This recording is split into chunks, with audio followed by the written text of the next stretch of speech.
My name is Claire. I am 29 years old. This story is about my sister and the man I loved for many years. His name was Ethan. The first time I met Ethan, he was standing inside my father's bookstore. He held a poetry book upside down. I looked at him and laughed. "You know the book is backwards, right?" I asked. His face became red immediately. Then he laughed too. "I was pretending to understand poetry," he said. That was the beginning. A small moment. A simple moment. But sometimes small moments change your entire life. After that day, Ethan visited the bookstore often. At first, we only talked about books. Then coffee. Then movies. Then life. Slowly, he became part of my world. Every morning, he brought coffee when visiting the store. Every evening, we walked together through the city streets. Sometimes we talked for hours. Sometimes we stayed quiet together. But even silence felt comfortable with him. For the first time in my life, I felt understood. Really understood. When my mother became sick, Ethan stayed beside me constantly. Hospital visits. Late-night phone calls. Long emotional days. He stayed through all of it. And honestly, I think that was when I fell completely in love with him. Not because he was perfect, but because he stayed when life became difficult. That matters. A lot. 2 years later, my mother died. Everything changed after that. The funeral felt unreal. People cried around me. Family members hugged me. Flowers covered the church. But inside, I felt empty. Completely empty. After the funeral, I stopped living normally. I stopped answering messages. I stopped meeting friends. I stopped laughing naturally. Most days, I stayed inside my apartment alone. Sometimes I sat in silence for hours. Grief is strange. Some people cry loudly. Other people become quiet. I became quiet. Very quiet. Ethan tried helping me. He called every day. He visited often. But I pushed everyone away without realizing it. Even him. Meanwhile, my younger sister Emma stayed strong. Emma always knew how to speak to people. She smiled easily, talked easily, laughed easily. People loved being around her, especially during difficult moments. While I stayed inside my sadness, Emma helped everyone else continue living normally. At first, I felt grateful for her support. But later, everything became complicated. 3 years after meeting Ethan, my entire world broke in one night. It happened during Emma's engagement party. I still remember that evening clearly. The hotel looked beautiful. Soft music played everywhere. Guests laughed while holding glasses of champagne. Golden lights covered the walls. Everyone looked happy. Too happy. I stood near the back of the room feeling nervous already. Something inside me felt strange that night. Heavy. Uncomfortable. Then suddenly, people started clapping loudly.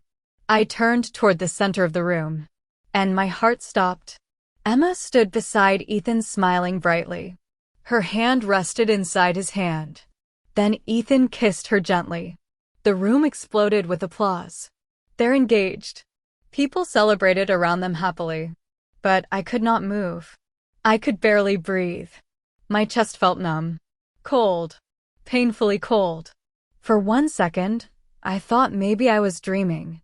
But then Emma looked directly at me. And I saw it immediately. Guilt. Small. Quick. But real. Then she smiled again for the guests. That hurt the most. Because guilt means she knew. She knew exactly how much this would destroy me. Someone touched my arm softly. It was my aunt. "Claire? Are you okay?" I forced a weak smile. "Yes," I whispered. But I was lying. Nothing was okay. Across the room, Ethan avoided looking at me completely. That hurt too. Because part of me still wanted him to choose me. Even then. Even after everything. Later that evening, I escaped to the hotel balcony alone. Cold air touched my face softly. Below me, city lights filled the streets beautifully. Cars moved slowly. People laughed somewhere far below. Life continued normally. Meanwhile, my heart felt broken into pieces. I wrapped my arms around myself tightly. Then I heard the balcony door open behind me.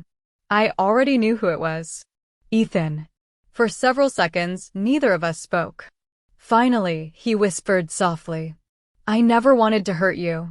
I laughed quietly. A sad laugh. "But you did." Silence returned again. Heavy silence. Ethan looked exhausted. His eyes looked tired, like he had not slept properly for weeks. "You could have told me earlier," I whispered. He rubbed his forehead slowly. "It wasn't planned." That sentence hurt immediately. Love described like an accident. Like something that simply happened by mistake. "When did it start?" I asked softly. Ethan hesitated. Then he answered honestly. "After your mother died." Pain moved through my chest instantly. That was the darkest period of my life. The period when I needed him most. "So while I was grieving," I whispered slowly, "you fell in love with my sister." "It wasn't like that," he answered quickly. "Then explain it better." He looked down silently for several seconds. Then finally, he spoke again. "You stopped letting people close to you." I looked away immediately, because part of me knew he was right.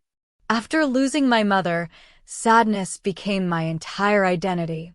I stopped seeing the people who still loved me, including Ethan. "I tried reaching you," he whispered.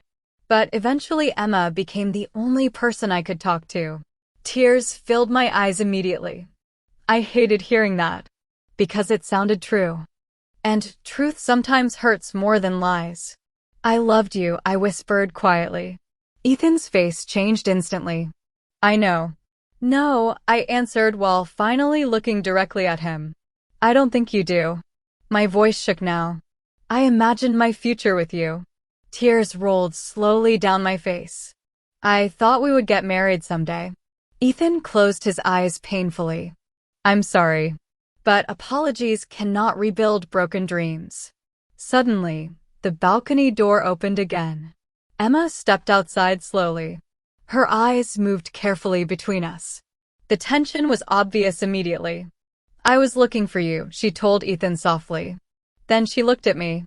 "Claire." I laughed quietly again. A tired laugh. "You don't need to explain anything."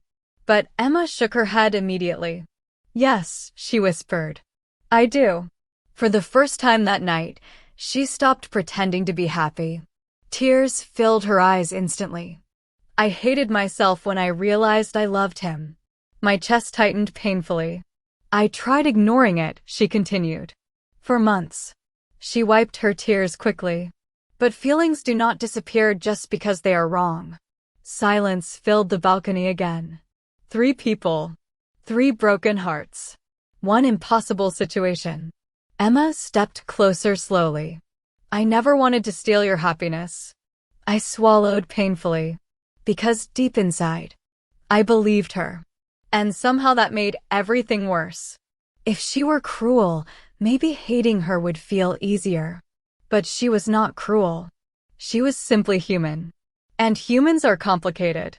That night, I left the engagement party early. I cried inside my car for almost an hour before driving home. The apartment felt colder than usual. I removed my shoes slowly and sat on the floor beside the couch. Then I cried again. Not only because I lost Ethan, but because I felt like I lost my sister too. Days passed quietly after that. I ignored phone calls, ignored messages, ignored everyone. Again, the same way I did after my mother died. Except this time, sadness felt different. Sharper, heavier, more personal. One afternoon, I stood in front of my bathroom mirror staring at myself. My eyes looked tired. My face looked older somehow. And suddenly, I realized something painful. I had spent years waiting for life to return to normal. But maybe life was already changing. Maybe I was the one refusing to change with it. 2 weeks later, I visited my mother's grave alone. The cemetery was quiet. Wind moved softly through the trees. I placed white flowers carefully beside the stone. Then I sat down quietly. "I miss you," I whispered. Tears filled my eyes again. Grief never fully disappears. It only changes shape over time. For several minutes, I sat there silently. Then suddenly, a familiar voice spoke behind me. She would probably tell you to stop being dramatic. I smiled sadly before turning around. Emma. She walked toward me slowly holding 2 cups of coffee. Peace offering? She asked softly. I stared at her quietly. Then finally, I accepted 1 cup. The coffee felt warm inside my cold hands. For several minutes, we stayed silent together. But this silence felt different. Not angry. Just sad. Human. Finally, Emma whispered, "I miss my sister." That sentence almost broke me completely. Because beneath all the heartbreak, I missed her too. Very much. I don't know how to fix this, I admitted quietly. Emma nodded slowly. Neither do I. Wind moved softly around us. Birds sang quietly somewhere nearby. Life continued moving forward. Even after heartbreak. Even after betrayal. Finally, I looked at her carefully. Does he make you happy? Emma's eyes filled with tears immediately. Yes, she whispered. The answer hurt deeply. But strangely, it also brought peace. Because love is complicated. And sometimes holding anger hurts us more than forgiveness. I took a slow, deep breath. I cannot forgive everything immediately, I admitted. Emma nodded again. I understand. But I also don't want to lose my sister forever. Emma suddenly started crying quietly. Then she hugged me tightly. And after a few seconds, I hugged her back. Not because the pain disappeared. Not because everything became perfect. But because healing sometimes begins with small moments. Small, honest moments. That day, I finally understood something important. Not every love story lasts forever. Some people enter our lives only for a season. Some relationships break quietly over time. And sometimes the future we imagine disappears completely. But life still continues. And maybe that is not always a bad thing. Because sometimes letting go creates space for new happiness. New beginnings. New love. As Emma and I sat beside our mother's grave together, I looked toward the sky quietly. For the first time in a long time, my heart felt lighter. Not healed completely, but lighter. And sometimes, that is enough to begin again. Vocabulary time. 1. Grief. Meaning, deep sadness after losing someone. Example, Claire felt grief after her mother died. 2. Heartbreak. Meaning, strong emotional pain after losing love. Example, watching Ethan with Emma caused heartbreak. 3. Betrayal. Meaning, hurting someone's trust. Example, Claire felt betrayal after the engagement. 4. Forgive. Meaning, to stop feeling angry toward someone. Example, Claire wanted to forgive her sister slowly. 5. Healing. Meaning, becoming emotionally better after pain. Example, healing takes time. Listening practice. Repeat slowly. I loved him for many years. Grief changes people. Healing takes time. I miss my sister. Some pain never fully disappears. Life lesson. Love and family can become complicated.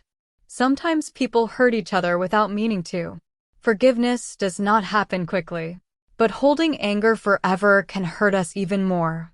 Healing begins when we accept reality and allow ourselves to move forward slowly. English challenge question. Do you think forgiveness is possible after heartbreak? Write your answer in simple English. Example, yes, but it takes time. Or, no, some pain is very difficult to forget. Did you enjoy today's English story? Like this video. Write your answer in the comments. Subscribe for more English stories. Turn on notifications for daily videos. See you tomorrow for another emotional story.